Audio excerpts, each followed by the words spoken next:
When somebody loses a spouse, many times they lose their desire to go on. They want to die and to be wherever that spouse is. But in time, they somehow get the strength to carry on. God was David's strength. Can you say that God's love is better than life?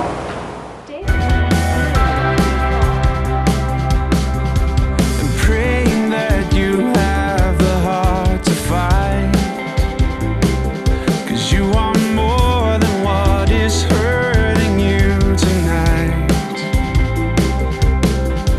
For all the lies you've held inside so long, and they are nothing in the shadow of the cross.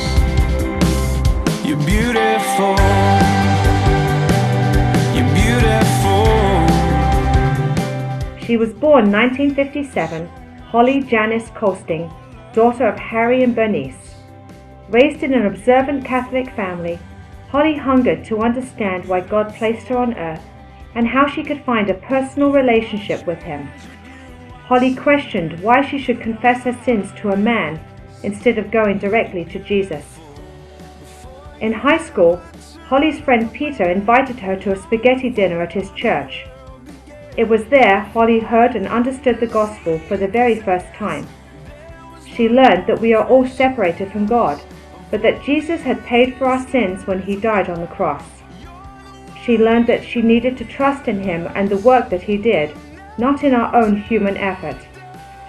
Holly knelt down by her bed and received Jesus as her own personal sin-bearer and Messiah.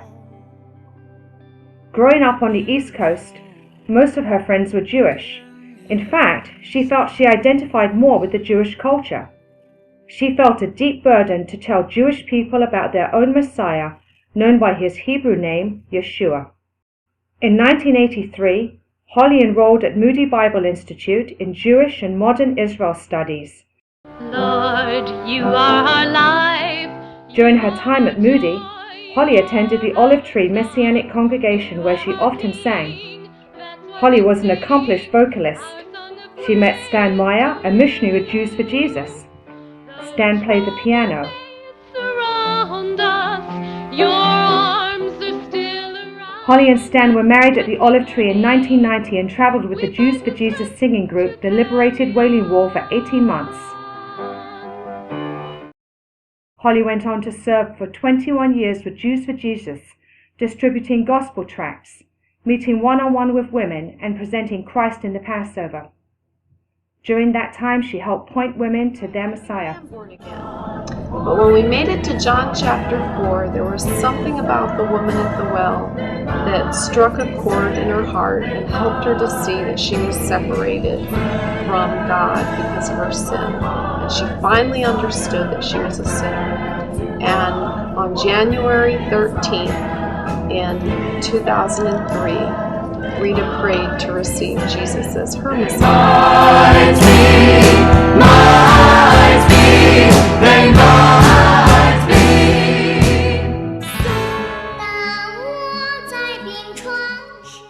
In 2005, while serving in Fort Lauderdale, the couple flew to China where they adopted Caroline Fu Tong, or Carrie Fu.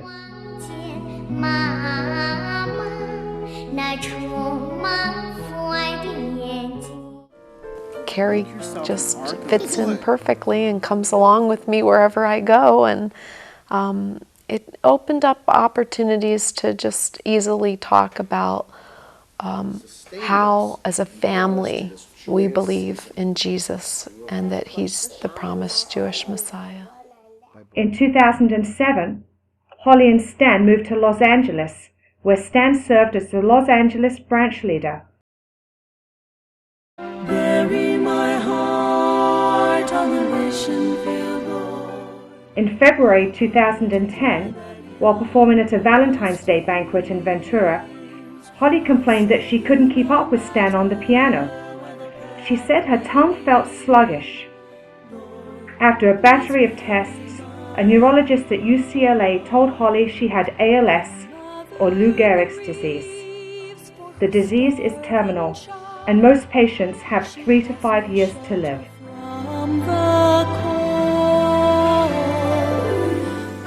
God granted Holly and Stan a year to travel, see friends and family, and enjoy their time together. But in 2011, Holly began to have trouble breathing, swallowing, and speaking. In August 2011, Holly couldn't speak anymore, and on November 23rd, the night before Thanksgiving, Holly went into respiratory failure. She flew home to celebrate Thanksgiving with her Messiah, Yeshua. Lord, please bury my heart. Holly was brave until the very end. She knew in whom she had put her trust. Holly died on the mission field, bringing the news of Yeshua to the people she loved, the Jewish people. When Holly turned to set out to ministry and turned to serve her Messiah on the mission field, she didn't look back.